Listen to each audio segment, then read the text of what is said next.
আসসালামু আলাইকুম ওয়া রাহমাতুল্লাহ। সম্মানিত দর্শক শ্রোতা ভাই ও বোনেরা, কেমন আছেন সবাই? আশা করি আল্লাহর অশেষ মেহেরবানিতে প্রত্যেকে ভালো আছেন। বন্ধুরা, আপনাদের সাথে আজকে এমন একটা বিষয় শেয়ার করবো যে আমাদের প্রত্যেকের জানা দরকার। অনেকে হয়তো এই সম্পর্কে ভুল ধারণার মধ্যে আছি। তো বন্ধুরা, জাকাত কোন কোন সম্পদের আদায় করতে হয়, কোন কোন সম্পদের মধ্যে জাকাত ফরজ হয়, সংক্ষেপে আপনাদের সাথে আমি শেয়ার করবো। তো আমাদের দেশে জাকাত যে ফরজ হয় তার মোট 4টা সম্পদ রয়েছে। 4টা সম্পদের মধ্যে যদি সেগুলো নেশা পরিমাণ পৌঁছে তাহলে তার উপর জাকাত ফরজ হবে। 4টা সম্পদের 1 নাম্বার হচ্ছে স্বর্ণ, 2 নাম্বার হচ্ছে রূপা, 3 নাম্বার ব্যবসায়িক পণ্য, আর 4 নাম্বার নগদ অর্থ অর্থাৎ টাকা পয়সা। এই 4টা সম্পদের জাকাত আদায় করতে হয়। তো প্রথম নাম্বার স্বর্ণ। কারো কাছে যদি স্বর্ণ 7.5 ভরি পরিমাণে পৌঁছে, স্বর্ণের নেশাব হচ্ছে 7.5 ভরি হওয়া, যদি এই পরিমাণ কারো কাছে থাকে স্বর্ণের জাকাত আদায় করতে হবে।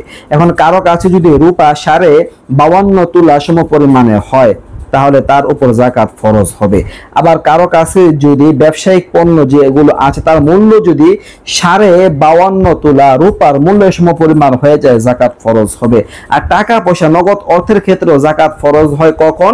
যদি নগদ অর্থটা এতটুকু পরিমাণে থাকে যতটুকু পরিমাণ 52.5 তোলা রূপার সম পরিমাণে হয়, রূপার মূল্যের সম পরিমাণে হয়, তাহলে জাকাত ফরজ হবে। তো বুঝতে পারলেন এই 4টা সম্পদের মধ্যে। ইহা ছাড়া চতুষ্প জন্তুর মধ্যে জাকাত ফরজ হয়, তো আমাদের দেশে এটার প্রচলন তেমন নাই। তো এই 4টা সম্পদের মধ্যেই জাকাত ফরজ হয়। তো যাদেরই এই সম্পদগুলো থাকবে জাকাত আদায় করতে হবে।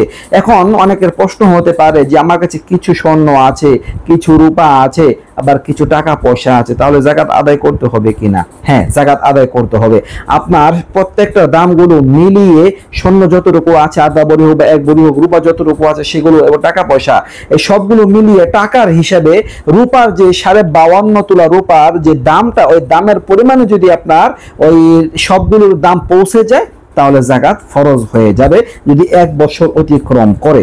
আশা করি বুঝতে পারছেন, এই হচ্ছে মাসআলা। কোনো কিছু যদি জানার থাকে কমেন্টে প্রশ্ন করবেন জাকাত সংক্রান্ত। এই ছিল আলোচনা। নিত্য নতুন আরো ভিডিও পেতে সবাই পাশে থাকবেন। এই পর্যন্ত। আসসালামু আলাইকুম ওয়া রাহমাতুল্লাহ।